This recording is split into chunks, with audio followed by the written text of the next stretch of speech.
Hello my imagine family, welcome back to imagine with Sanya. आ गया है आपकी फेवरेट स्टोरी ऑब्सेस्ड इश्क का न्यू एपिसोड। और यार थैंक यू सो मच, आप लोगों ने इतने पॉजिटिव और इतने अच्छे कमेंट्स किए हैं। बस ऐसे ही अपना प्यार बनाए रखना और ढेर सारे कमेंट्स करते रहना। चलिए अब जल्दी से आज की कहानी स्टार्ट करते हैं। तुम्हारी एक आवाज के लिए मैं पूरी दुनिया को डिस्टर्ब कर सकता हूं इश्की। अगस्त ने उसके माथे पर एक बहुत ही गहरा, लंबा और पॉजेसिव किस किया।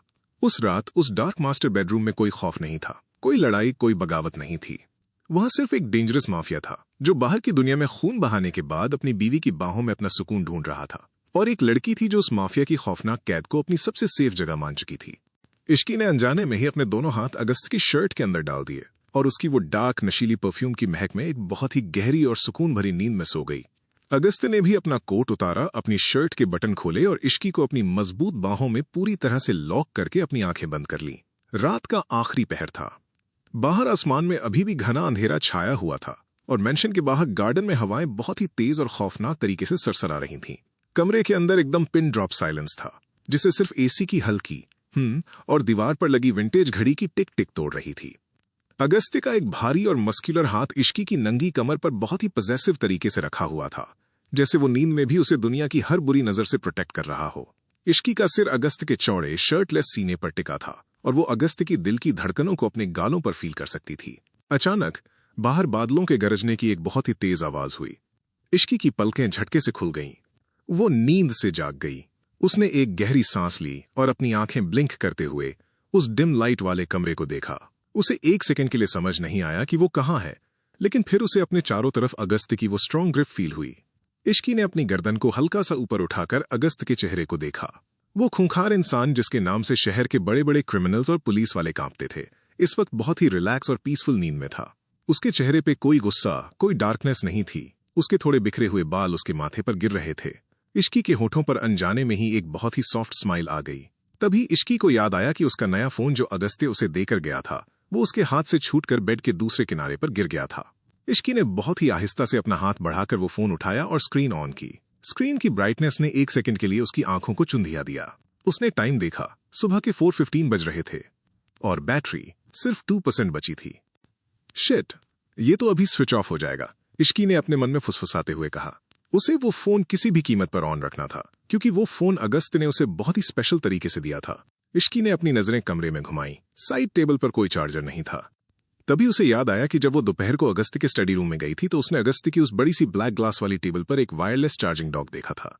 बस 2 मिनट का काम है, मैं फोन वहां चार्ज पर लगाकर वापस आ जाऊंगी। अगस्त्य बहुत गहरी नींद में है, उन्हें पता भी नहीं चलेगा। इश्की के दिमाग ने उसे कन्विंस किया, लेकिन अगस्त्य की उस भारी और लोहे जैसी ग्रिप से बाहर निकलना इतना आसान नहीं था। इश्की ने बहुत ही स्लो मोशन में अपनी सांसों को रोकते हुए अगस्त्य के उस भारी हाथ को अपनी कमर से उठाने की कोशिश की। उसका दिल इतनी जोर से धड़क रहा था कि उसे डर था कहीं अगस्त्य उसकी धड़कन की लाउड आवाज से ही न जाग जाए। 1 इंच, 2 इंच। इश्की ने बहुत ही केयरफुली उसका हाथ हटाकर पिलो पे रख दिया और खुद बेड से नीचे खिसकने लगी। तभी अगस्त्य ने नींद में ही एक गहरी सांस ली और अपनी साइड चेंज की। उसका हाथ बेड पर इश्की को ढूंढने लगा। इश्की की सांस वहीं अटक गई। वो बर्फ की तरह फ्रीज हो गई। उसने अपनी आंखें कसकर बंद कर ली और बस प्रेयर करने लगी कि वो ना जागे। कुछ सेकंड्स बाद अगस्त्य का हाथ पिलो को ग्रिप करके रिलैक्स हो गया और वो फिर से गहरी नींद में चला गया। इश्की ने एक बहुत लंबी राहत की सांस छोड़ी। उसने अपने नंगे पैर फर्श पर रखे।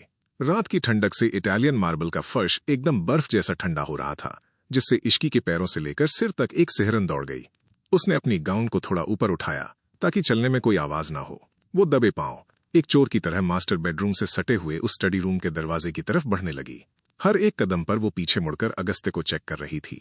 स्टडी रूम का वो भारी ओक वुड का दरवाजा अभी भी वैसा ही हल्का सा खुला हुआ था जैसा अगस्त्य उसे छोड़कर गया था। इश्की ने अपने कांपते हुए हाथों से उस दरवाजे को बहुत ही आहिस्ता से पुश किया। क्रीक दरवाजे के कब्जों से एक बहुत ही माइनर सी आवाज आई, लेकिन उस सन्नाटे में वो आवाज भी बहुत लाउड लग रही थी। इश्की अंदर दाखिल हुई। स्टडी रूम के अंदर एकदम डार्कनेस थी। सिर्फ बड़ी सी कांच की खिड़कियों से बाहर की स्ट्रीट लाइट और चांद की धुंधली सी रोशनी अंदर आ रही थी। पूरे कमरे में अभी भी अगस्त्य के उस एक्सपेंसिव क्यूबन सिगार और डार्क रोस्टेड कॉफी की एक बहुत ही हैवी और मर्दाना महक फैली हुई थी। इश्की धीरे धीरे चलकर कमरे के बीचों बीच रखी उस विशाल ब्लैक ग्लास वाली टेबल के पास पहुंची। उसने अपना फोन उस चार्जर पर रख दिया। स्क्रीन पर बैटरी चार्जिंग का ग्रीन सिंबल आ गया। थैंक गॉड, अब मुझे वापस चुपचाप बेड पर जाना चाहिए, इश्की ने सोचा और वो मुड़ने ही वाली थी। तभी खिड़की से आती हुई चांद की उस धुंधली सी रोशनी में इश्की की नजर टेबल के एकदम कॉर्नर पर रखी एक फाइल पे पड़ी। वो एक बहुत ही अलग सी फाइल थी। ब्लैक कलर का लेदर कवर जिसके ऊपर रेड कलर से एक बड़ा सा टॉप सीक्रेट का स्टैंप लगा हुआ था। अगस्त्य का काम बहुत डेंजरस और सीक्रेट होता था, इश्की ये जानती थी। उसे अगस्त्य की बिजनेस या माफिया वाली चीजों में कोई इंटरेस्ट नहीं था, लेकिन उस फाइल के कवर पर कुछ ऐसा लिखा था जिसने इश्की के कदमों को वहीं जमीन पर जमा दिया। फाइल के कवर पर मोटे और बोल्ड लेटर्स में लिखा था प्रोजेक्ट ISHQI। इश्की की हार्टबीट एकदम से मिस हो गई। उसका गला पूरी तरह से सूख गया। प्रोजेक्ट इश्की? मेरे नाम पर कोई प्रोजेक्ट? अगस्त्य ने मेरे नाम की फाइल क्यों बना रखी है? इश्की का दिमाग सुन्न होने लगा। क्या अगस्त्य ने उससे शादी सच में किसी डील के लिए की थी? क्या ये सारा प्यार सिर्फ एक दिखावा था? इश्की ने अपने कांपते हुए ठंडे पड़ चुके हाथों से उस लेदर फाइल को छुआ। उसका कवर बहुत भारी था। उसने एक गहरी कांपती हुई सांस ली और बहुत ही स्लोली उस फाइल को ओपन कर दिया। फाइल का पहला पेज खुलते ही इश्की की आंखें फटी की फटी रह गईं। पहले ही पेज पर एक बहुत बड़ी सी फोटो क्लिप की हुई थी। ये फोटो उसके डैड विक्रम मल्होत्रा की थी। डैड? इश्की के मुंह से एक बहुत ही धीमी कांपती हुई सिसकारी निकली। फोटो के नीचे विक्रम मल्होत्रा की बैंक डिटेल्स और कुछ एग्रीमेंट्स की कॉपीज लगी हुई थीं। इश्की ने जल्दी जल्दी पन्ने पलटने शुरू किए। उसे याद था कि शादी के वक्त डैड ने कहा था कि उन्होंने अपनी कंपनी बचाने के लिए विवान अगस्त्य के साथ कोई छोटी मोटी डील की है। इश्की को लगा था कि ये कोई नॉर्मल बिजनेस डील है और विवान ने उसी का फायदा उठाकर उससे जबरदस्ती शादी कर ली। लेकिन फाइल के अगले पन्ने पर जो था उसने इश्की के पैरों तले से जमीन खींच ली। अगले पन्ने पर एक बहुत ही डरावने लेकिन तेज और खतरनाक दिखने वाले एक जवान आदमी की फोटो थी। उसकी आंखों में एक अजीब सी हैवानियत थी और उसके चेहरे पर एक गहरा कट का निशान था। फोटो के नीचे लिखा था रुद्र प्रताप द काल सिंडिकेट अंडरवर्ल्ड। इश्की पूरी तरह से कंफ्यूज हो गई। उसने अपनी उंगली उस फोटो पर रखी। ये डरावना इंसान कौन है? डैड की फाइल में इस अंडरवर्ल्ड की क्रिमिनल की फोटो क्या कर रही है? उसने कांपते हाथों से अगला पेज पलटा। वहां एक लीगल एग्रीमेंट की ओरिजिनल कॉपी थी। एग्रीमेंट में साफ साफ लिखा था कि विक्रम मल्होत्रा ने अपनी कंपनी बचाने के लिए किसी बैंक से नहीं बल्कि अंडरवर्ल्ड के काल सिंडिकेट से पूरे 500 करोड़ रुपए का कर्ज लिया था। और जब वो पैसा नहीं चुका पाए तो उस काल सिंडिकेट के लीडर रुद्र प्रताप ने विक्रम मल्होत्रा के सामने एक बहुत ही खौफनाक शर्त रखी थी। शर्त ये थी, अगर पैसा नहीं मिला तो विक्रम मल्होत्रा अपनी इकलौती बेटी इश्की काल सिंडिकेट को सौंप देगा। इश्की की सांसें रुक गईं। उसके हाथों से पसीना छूटने लगा। एग्रीमेंट के नीचे डैड के साइन होने वाले थे। वो इंसान जिसे उसने अपना हीरो माना था, जिस बाप के लिए वो हमेशा विवान अगस्त को बुरा भला कहती थी। असलियत तो ये थी कि डैड अपनी जान और कंपनी बचाने के लिए उसे एक खूंखार जानवर के आगे फेंकने वाले थे। क्रैश! इश्की का दिमाग घूम गया। नहीं, डैड ऐसा नहीं कर सकते। इश्की का पूरा शरीर थर थर कांपने लगा। उसकी आंखों से आंसुओं का एक भयानक सैलाब फूट पड़ा। तभी इश्की की नजर फाइल के उस आखिरी पन्ने पर गई। वो AR सिंडिकेट का ऑफिशियल लेटर हेड था जिस पर अगस्त की रफ हैंडराइटिंग थी। रिपोर्ट में डिटेल में लिखा था कि जिस दिन विक्रम मल्होत्रा उस रुद्र प्रताप के साथ डील फाइनल करके अपनी बेटी को सौंपने के पेपर्स पर साइन करने वाले थे, ठीक उसी वक्त अगस्त्य रायचंद ने वहां एंट्री ली। अगस्त्य ने रुद्र प्रताप के मुंह पर 500 करोड़ रुपए मारे और विक्रम मल्होत्रा के सिर पर गन रखकर उसे धमकी देकर वो सारी डील रुद्र के नाम से हटवाकर अपने नाम पर करवा ली। अगस्त्य ने उस काल सिंडिकेट की डील को वहीं बीच में रोक दिया और इश्की को अपने पास ले लिया। अगस्त्य ने नीचे लाल स्याही से एक नोट लिखा था, इश्की मेरी है। विक्रम मल्होत्रा उसका सौदा करने वाला था, लेकिन मैंने उसे बिकने से बचाया है। इश्की को यह सच कभी पता नहीं चलना चाहिए कि उसके डैड उसे अंडरवर्ल्ड में धकेलने वाले थे, वरना वो अंदर से टूट जाएगी। इश्की की आंखों के सामने से जैसे एक बहुत बड़ा काला पर्दा अचानक से हट गया। सब कुछ एक झटके में क्रिस्टल क्लियर हो गया। अगस्त्य, वो खूंखार माफिया डॉन जो दुनिया के टॉप 5 बिजनेसमैन में से एक था, उसने इश्की को बर्बाद करने के लिए उससे जबरदस्ती शादी नहीं की थी। उसने इश्की को उस रुद्र प्रताप नाम के हैवान के चंगुल में जाने से बचाने के लिए ये सब किया था। अगर अगस्त्य ने उस दिन डैड के सिर पर गन ना रखी होती, अगर वो बीच में आकर वो 500 करोड़ रुपए ना फेंकता, तो आज इश्की उस रुद्र प्रताप की कैद में होती। अगस्त्य ने खुद को विलन बना लिया। उसने इश्की की नफरत सही, उसकी गालियां सही, उसका गुस्सा सहा, सिर्फ इसलिए ताकि इश्की को यह न पता चले कि उसके अपने सगे बाप ने उसका सौदा कर दिया था।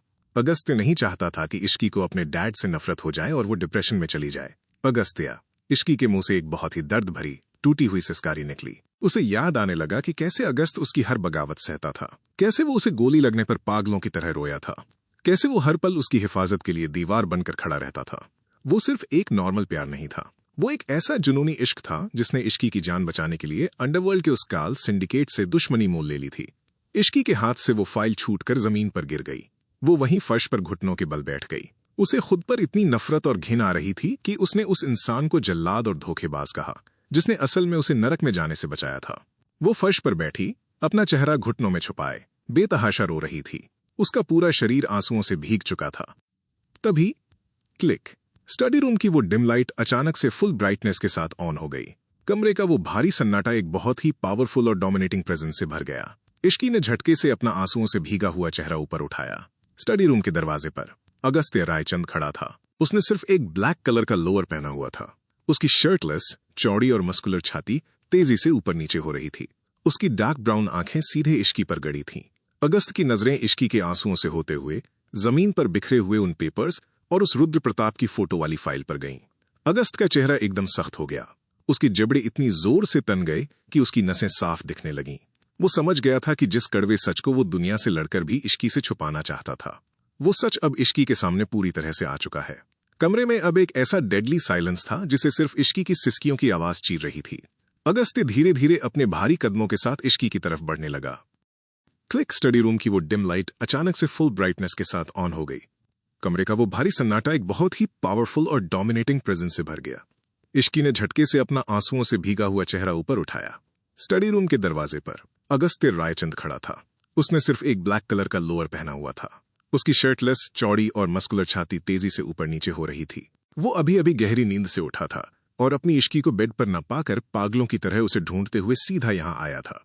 अगस्त की नजरें जैसे ही फर्श पर सिकुड़कर बैठी हुई इश्की पर पड़ी, अगस्त की हार्टबीट एकदम से तेज हो गई। उसका दिल किसी ने जैसे मुट्ठी में कसकर भींच लिया हो। वो तुरंत आगे बढ़ने ही वाला था कि तभी उसकी नजर जमीन पर बिखरे हुए उन पेपर्स और उस प्रोजेक्ट इश्की वाली फाइल पर गई। फर्श पर रुद्र प्रताप की वो खौफनाक फोटो और वो 500 करोड़ का एग्रीमेंट खुला पड़ा था जिस पर विक्रम मल्होत्रा के साइन थे। अगस्त के कदम वहीं रुक गए। उसके पैरों के नीचे से जैसे जमीन खिसक गई। उसे जिस चीज का सबसे बड़ा डर था आज वही हो गया था। जिस खौफनाक सच को वो दुनिया से लड़कर भी इश्की से छुपाना चाहता था, वो आज उसके सामने खुला पड़ा था। अगस्त्य के अंदर अचानक से एक बहुत तेज गुस्सा भड़क उठा। उसे इश्की पर गुस्सा नहीं आ रहा था, बल्कि उसे खुद पर, अपनी उस एक छोटी सी गलती पर बेतहाशा गुस्सा आ रहा था। शिट, मैंने इस स्टडी रूम का दरवाजा लॉक क्यों नहीं किया? अगस्त ने मन ही मन खुद को गालियां दी। उसकी एक लापरवाही की वजह से आज इश्की के सामने वो सच आ गया था जिसे बर्दाश्त करना किसी भी बेटी के लिए मौत के बराबर होता है। उसने अपने जबड़े को इतनी जोर से कसा कि उसकी नसें तन गईं। उसने अपने दोनों हाथों की मुट्ठियां कस लीं। कमरे में अब एक ऐसा डेडली साइलेंस था जिसे सिर्फ इश्की की सिसकियों की आवाज चीर रही थी। अगस्त ने एक गहरी, भारी और कांपती हुई सांस ली।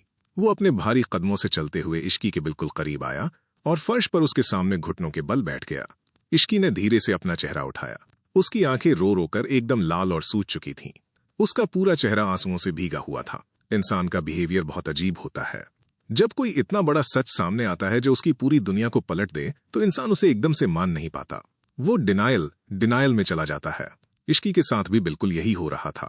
वो इतनी ज्यादा डरी हुई और कंफ्यूज थी कि उसे समझ ही नहीं आ रहा था कि वो किस पर भरोसा करे। ये सब क्या है? इश्की ने अपने कांपते हुए हाथों से वो एग्रीमेंट वाला पेपर उठाया। उसकी आवाज में एक अजीब सी कंफ्यूजन और पागलपन था। ये पेपर्स नकली है ना? आपने डैड से बदला लेने के लिए ये सब बनाया है ना? आप उनकी कंपनी हड़पना चाहते थे, इसलिए आपने ये फेक डील बनाई? इश्की, अगस्त के मुंह से ये नाम बहुत ही दर्द भरी आवाज में निकला। उसने अपना एक बड़ा सा गर्म हाथ आगे बढ़ाया। Don't touch me! इश्की रोते हुए पीछे खिसकी। डैड मुझे अपनी प्रिंसेस कहते हैं। वो मुझे पैसों के लिए कैसे बेच सकते हैं? मैं कोई सामान हूं क्या? आप झूठ बोल रहे हैं। अगस्त का दिल अपनी बीवी की इस हालत पर खून के आंसू रो रहा था। उसे विक्रम मल्होत्रा पर इतना गुस्सा आ रहा था कि उसका मन कर रहा था कि अभी उस आदमी को इसी कमरे में घसीट कर लाए और उसके सीने में गोलियां उतार दें। लेकिन उसने खुद को शांत रखा। वो जानता था कि इश्की अभी अभी हॉस्पिटल से आई है। उसकी हालत इतनी नाजुक है कि वो ये सदमा और ये स्ट्रेस बर्दाश्त नहीं कर पाएगी। मैं दुनिया खरीद सकता हूं इश्की, मुझे फेक पेपर्स बनाने की जरूरत नहीं है। अगस्त ने बहुत ही भारी और शांत आवाज में कहा। तुम्हारे डैड उतने शरीफ नहीं है जितना तुम सोचती हो। उन्होंने सिर्फ तुम्हारा सौदा नहीं किया, उनके पापों का हिसाब बहुत लंबा है। इश्की की सिसकियां अचानक से रुकने लगीं। उसने अगस्त की उन डार्क आंखों में देखा। उन आंखों में कोई झूठ नहीं था। तुम्हें क्या लगता है अगस्त्य रायचंद को एक मामूली बॉडीगार्ड विवान बनकर तुम्हारे घर में रहने की क्या जरूरत थी? अगस्त ने अपनी मुट्ठियां खोलते हुए कहा। तुम्हारे बाप ने मेरे परिवार से बहुत कुछ छीना था। मैं वहां उनका सब कुछ तबाह करने गया था। लेकिन फिर मैंने तुम्हें देखा।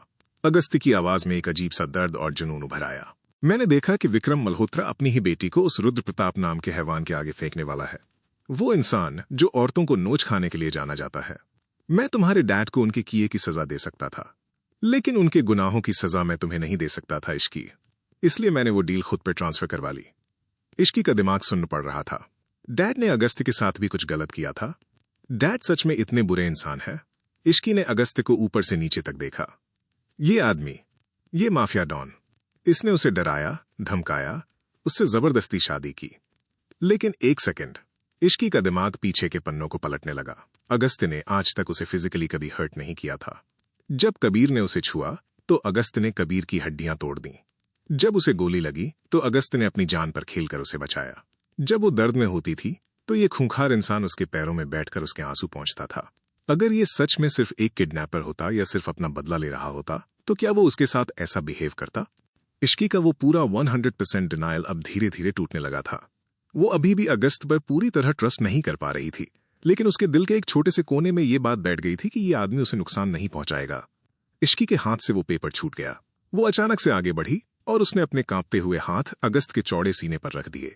वो उसे गले नहीं लगा रही थी, बस एक सहारे के लिए उसके सीने से टिक गई थी। विवान, इश्की की आवाज आंसुओं में डूबी हुई थी। वो अभी भी उसे उसी नाम से पुकार रही थी जिस पर उसे सबसे ज्यादा भरोसा था। मुझे कुछ समझ नहीं आ रहा। मुझे बहुत डर लग रहा है। अगस्त्य ने एक गहरी सांस ली। उसने अपने दोनों बड़े और गर्म हाथ इश्की की कांपती हुई पीठ पर बहुत ही नजाकत से रख दिए। शाशिश, मेरी जान, शांत हो जाओ। अगस्त्य ने उसके उलझे हुए बालों पर किस करते हुए उसे चुप कराने की कोशिश की। तुम्हें कुछ समझने की जरूरत नहीं है, सब कुछ मुझ पर छोड़ दो। अगस्त्य ने बिना एक पल गंवाए अपना एक हाथ इश्की के घुटनों के नीचे डाला और दूसरा उसकी कमर के पीछे। उसने बहुत ही आराम से उसके पेट के टांकों का पूरा ध्यान रखते हुए इश्की को अपनी बाहों में उठा लिया। इश्की ने कोई विरोध नहीं किया। वो बस उसका गला पकड़े हुए उसके कंधे पर अपना सिर टिकाए रही। उसका दिमाग अभी भी कंफ्यूज था, लेकिन अगस्त की बाहों की वो गर्माहट उसे इस वक्त दुनिया की सबसे सेफ जगह लग रही थी। अगस्त्य उसे अपनी मजबूत बाहों में उठाए हुए स्टडी रूम से बाहर लाया और सीधा मास्टर बेडरूम में ले गया। कमरे में सिर्फ एक डिम लाइट जल रही थी। उसने बहुत ही केयरफुली इश्की को उस सॉफ्ट किंग साइज बेड के बीचों बीच लिटाया। उसने इश्की के पैरों पर सिल्क का ब्लैंकेट डाला और खुद बेड के किनारे पर उसके बिल्कुल पास बैठ गया। इश्की अभी भी छोटी छोटी हिचकियां ले रही थी। अगस्त्य ने साइड टेबल से एक सॉफ्ट टिश्यू उठाया। वो थोड़ा आगे झुका और बहुत ही प्यार से बिना कुछ बोले इश्की के चेहरे से उसके आंसू और पसीना पोंछने लगा। उसकी उंगलियों का टच इतना सॉफ्ट था कि वो किसी भी तरह इश्की को हर्ट नहीं करना चाहता था। इश्की उसे चुपचाप आंसू पोंछते हुए देख रही थी। अगर आपने मेरी जान बचाई थी तो आपने मुझे सच क्यों नहीं बताया? इश्की ने बहुत ही दबी हुई आवाज में पूछा। आपने मुझे इतनी नफरत क्यों करने दी आपसे? अगस्त ने एक लंबी सांस ली। क्योंकि मैं जानता था कि जिस दिन तुम्हें यह पता चलेगा कि तुम्हारे डैड ने तुम्हें बेच दिया है, तुम अंदर से टूट जाओगी। अगस्त ने इश्की के गाल को सहलाते हुए बहुत ही डीप आवाज में कहा। तुम्हारे डैड तुम्हारे हीरो थे। मैं तुम्हें अपनी नफरत दे सकता था इश्की, लेकिन मैं तुम्हारे दिल में तुम्हारे बाप की इमेज खराब करके तुम्हें डिप्रेशन में नहीं डालना चाहता था। इश्की ने अपनी आंखें नीची कर ली। उसके अंदर का वो कंफ्यूजन और वो हल्का सा ट्रस्ट अब आपस में लड़ रहे थे। वो जानती थी कि ये आदमी खतरनाक है, इसकी दुनिया काली है, लेकिन उसके लिए ये इंसान एक ढाल था। तभी इश्की ने अपना पेट हल्का सा पकड़ लिया। रोने और स्ट्रेस की वजह से उसके टांकों में एक हल्का सा चुभने वाला दर्द उठने लगा था। उसने अपनी आंखें कसकर मींच ली। आउच! अगस्त तुरंत अलर्ट हो गया। उसका चेहरा एकदम से सीरियस हो गया। क्या हुआ? दर्द हो रहा है? अगस्त की आवाज में वो पुराना वाला पैनिक वापस आ गया। उसने जल्दी से ब्लैंकेट हटाकर चेक करना चाहा। नहीं, मैं ठीक हूं, इश्की ने उसे रोकते हुए कहा।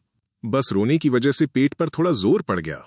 तुम्हें मैंने कहा था ना कि तुम्हें स्ट्रेस नहीं लेना है, अगस्त ने हल्की सी डांट लगाते हुए कहा। उसने तुरंत साइड टेबल से पानी का गिलास उठाया। चुपचाप ये पानी पियो और एक गहरी सांस लो। इश्की ने पानी पिया। पानी पीने के बाद उसने एक लंबी सांस ली। विवान, इश्की ने अपनी बड़ी बड़ी डरी हुई आंखों से अगस्त को देखा। क्या वो रुद्र प्रताप, वो डरावना आदमी सच में मुझे ले जाना चाहता था? वो फाइल में मेरी फोटोज, क्या वो अब भी मुझे ढूंढ रहा है? अगस्त का हाथ एक पल के लिए हवा में ही रुक गया। रुद्र प्रताप का नाम सुनकर उसके अंदर एक खौफनाक और खूनी आग जल उठी। उसकी गर्दन की नसें तन गईं। रुद्र प्रताप अभी भी इश्की के पीछे हाथ धोकर पड़ा था।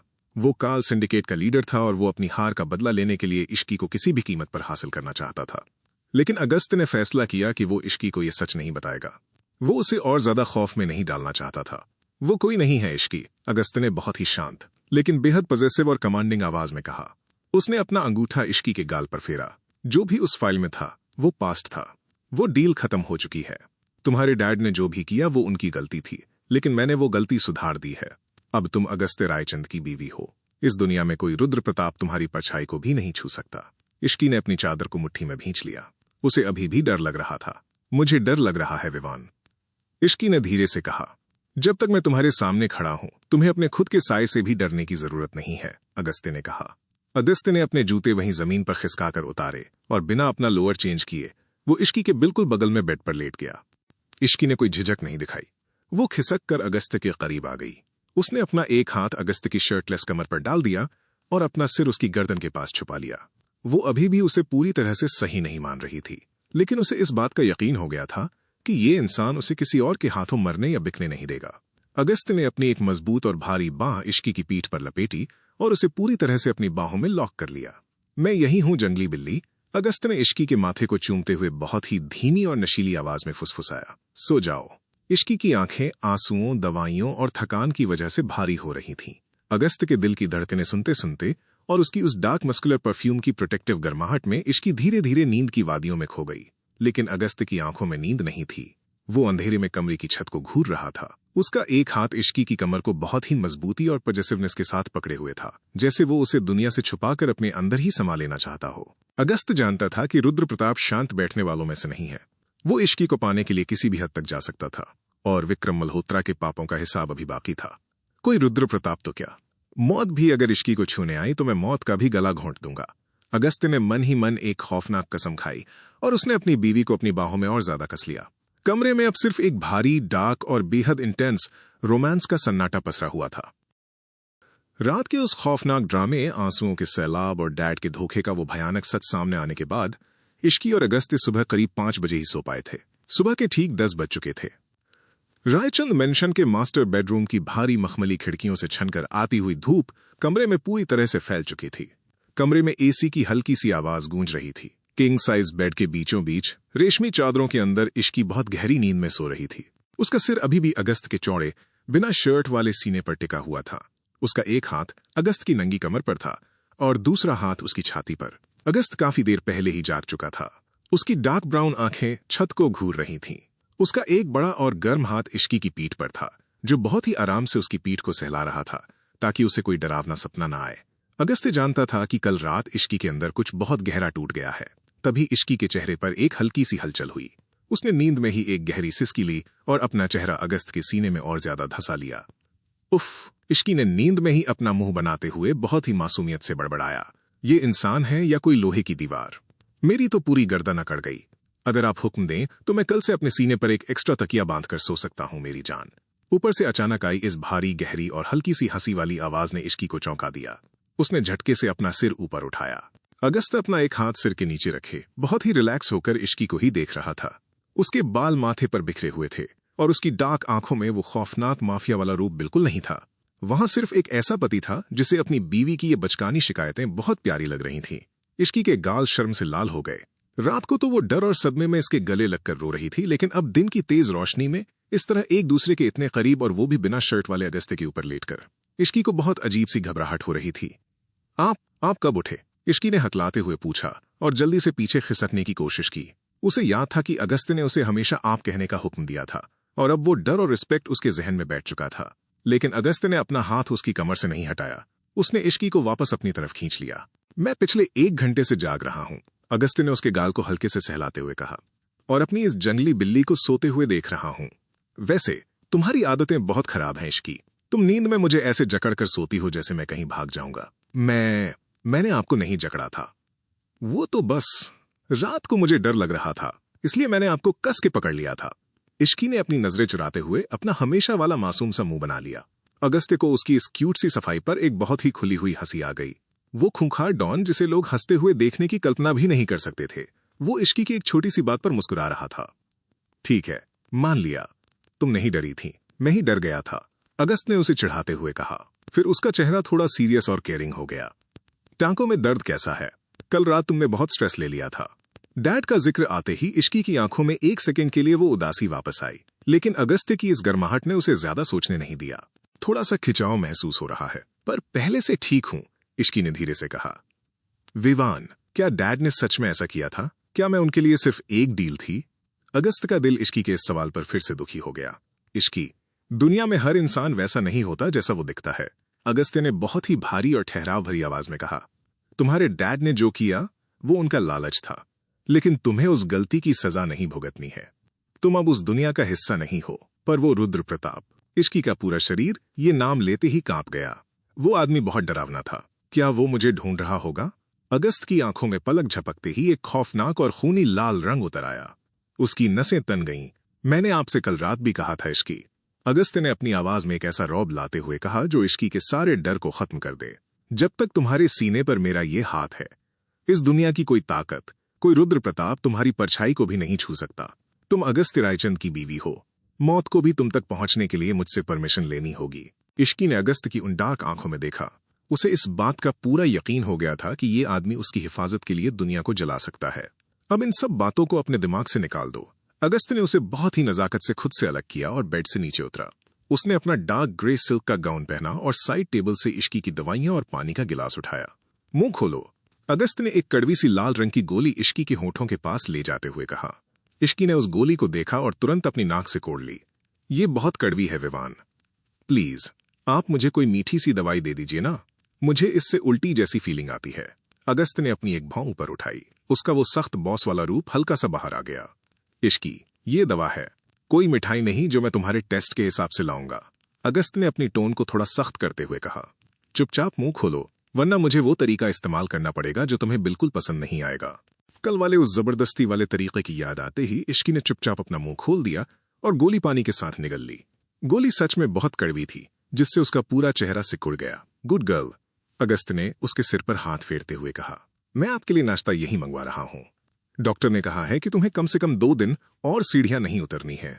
मैं अपनी स्टडी रूम में जा रहा हूं, एक बहुत ही जरूरी काम है। तुम चुपचाप इसी बेड पर आराम करोगी। पर मैं इस कमरे में अकेले डर जाती हूं। इश्की ने अपनी चादर को मुट्ठी में पकड़ते हुए एक मासूम सी शिकायत की। आप मुझे अपने साथ ही रख लीजिए ना। अगस्त्य को उसकी इस बात पर बहुत प्यार आया, लेकिन स्टडी रूम का माहौल इश्की के लिए सही नहीं था। तुम्हें डरने की कोई जरूरत नहीं है मेरी जान। आर्यन बाहर दरवाजे पर ही खड़ा है और मैं तुम्हारे बिल्कुल पास वाले कमरे में हूं। अगस्त्य ने उसे यकीन दिलाते हुए कहा और वो वहां से मुड़कर स्टडी रूम की तरफ चला गया। करीब 1 घंटे बाद इश्की बेड पर लेटे लेटे सच में बहुत बोर हो गई थी। नाश्ता वो कर चुकी थी। कमरे की वो शांति उसे अंदर ही अंदर खा रही थी। जब इंसान का दिमाग खाली होता है तो पुरानी बुरी बातें उसे ज्यादा परेशान करती हैं। इश्की को बार बार वो 500 करोड़ का एग्रीमेंट याद आ रहा था। मुझे आर्यन से बात करनी चाहिए, इश्की ने अपने मन में सोचा। शायद आर्यन मुझे बता सके कि उस दिन असल में हुआ क्या था। इश्की ने बहुत ही धीरे से अपना ब्लैंकेट हटाया। वो दबे पांव बेड से उतरी और कमरे से बाहर कॉरिडोर में आ गई। कॉरिडोर एकदम शांत था। उसने देखा कि सीढ़ियों के पास आर्यन खड़ा है। वो किसी गार्ड को बहुत ही सीरियस होकर हिदायत दे रहा था। हाँ, सिक्योरिटी गेट नंबर 4 पर और बढ़ा दो।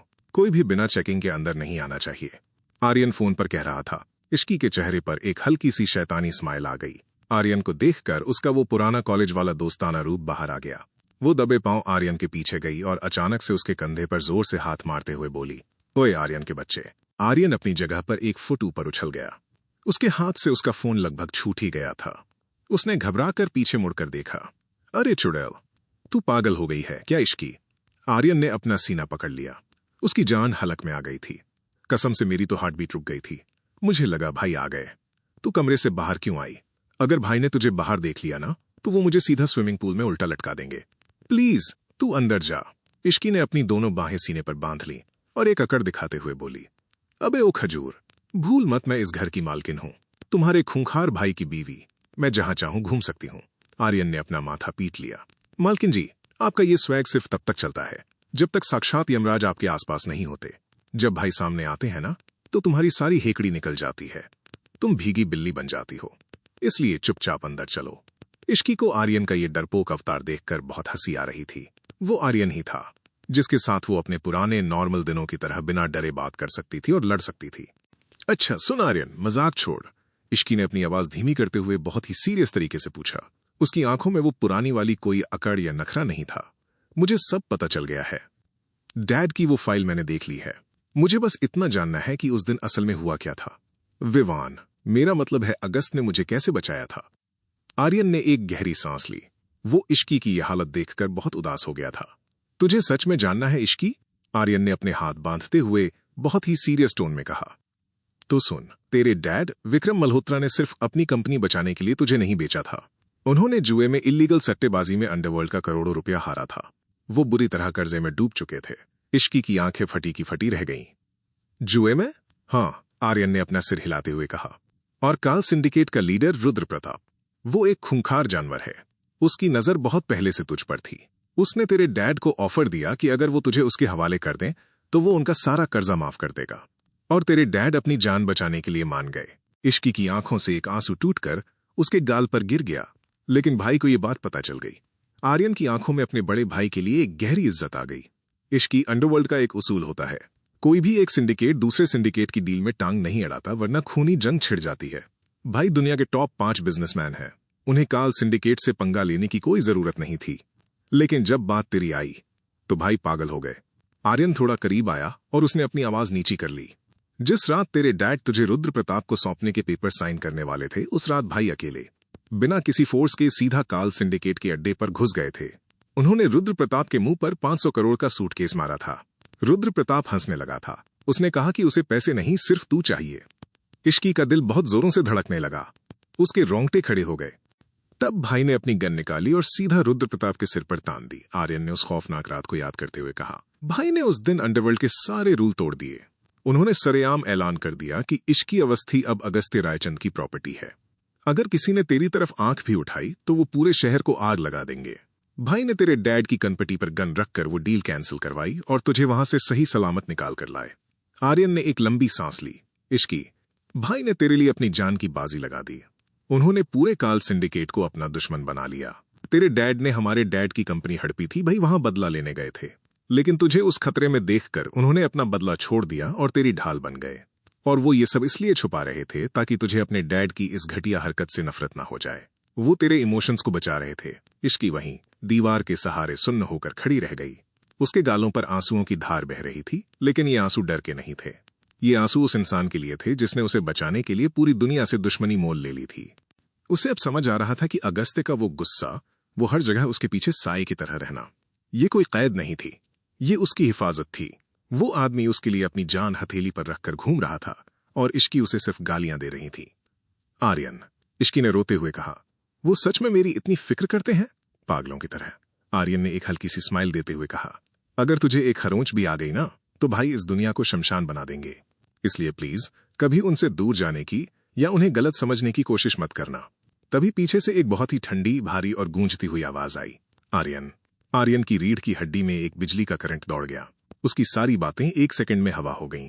उसने धीरे से मुड़कर देखा। अगस्त्य कॉरिडोर के दूसरे एंड पर खड़ा था। उसका चेहरा एकदम सख्त था।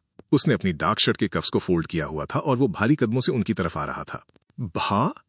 भाई, वो इश्की खुद बाहर आई थी। मैंने उसे बहुत रोका था।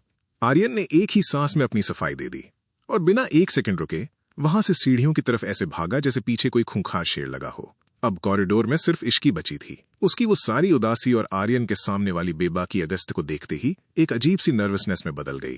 अगस्त्य चलकर उसके बिल्कुल सामने आ गया। उसकी डार्क और गहरी नजरें इश्की के चेहरे पर गड़ी थीं। मैंने आपसे क्या कहा था? अगस्त्य की आवाज धीमी थी, लेकिन उसमें जो रौब था वो इश्की को कांपने पर मजबूर कर रहा था। आपको बेड से नीचे उतरने के लिए मना किया था ना? मेरे पैर सुन्न हो गए थे, तो मैं बस थोड़ा सा टहल रही थी। इश्की ने अपनी नजरें नीचे करते हुए बहुत ही मासूम सा चेहरा बनाकर कहा। अगस्त्य ने कोई बहस नहीं की। उसने कुछ नहीं कहा। वो बस एक कदम और आगे बढ़ा और बिना कोई चेतावनी दिए उसने इश्की को एक ही झटके में अपनी बाहों में उठा लिया। ये आप क्या कर रहे हैं? कोई देख लेगा। इश्की ने घबराकर अपने हाथ अगस्त्य की गर्दन में डाल लिए। आपको लगता है इस मेंशन में किसी की हिम्मत है जो अगस्त्य रायचंद की तरफ आंख उठाकर देख सके? अगस्त्य ने उसे अपनी बाहों में लिए हुए वापस बेडरूम की तरफ बढ़ते हुए बहुत ही अधिकार वाली टोन में कहा, और अगर आपको टहलना ही है तो मेरी बाहों में रहकर टहलिए। आपके पैर जमीन पर नहीं पड़ने चाहिए। इश्की के गाल टमाटर की तरह लाल हो गए। ये इंसान बाहर से जितना खूंखार था, इश्की के लिए उतना ही ज्यादा पागल था। बेडरूम में लाकर अगस्त्य ने उसे वापस बेड पर बैठाया। चुपचाप यहीं बैठिए, मेरी मीटिंग अभी खत्म नहीं हुई है। अगस्त्य ने उसे वार्निंग दी और वापस चला गया। इधर स्टडी रूम में माहौल एकदम अलग था। वहां की वो प्यार वाली वाइब अब एक खौफनाक और डार्क बिजनेस मीटिंग में बदल चुकी थी। अगस्त्य अपनी लेदर चेयर पर बैठा था। रोहित उसके सामने एक फाइल लेकर खड़ा था। बॉस, विक्रम मल्होत्रा का गेम ओवर हो चुका है। रोहित ने बहुत ही प्रोफेशनल टोन में रिपोर्ट दी। दुबई के सारे बैंक अकाउंट्स फ्रीज हो गए हैं। उसे होटल से निकाल दिया गया है। वो अब सड़कों पर है और उसे समझ नहीं आ रहा कि उसके साथ ये क्या हुआ।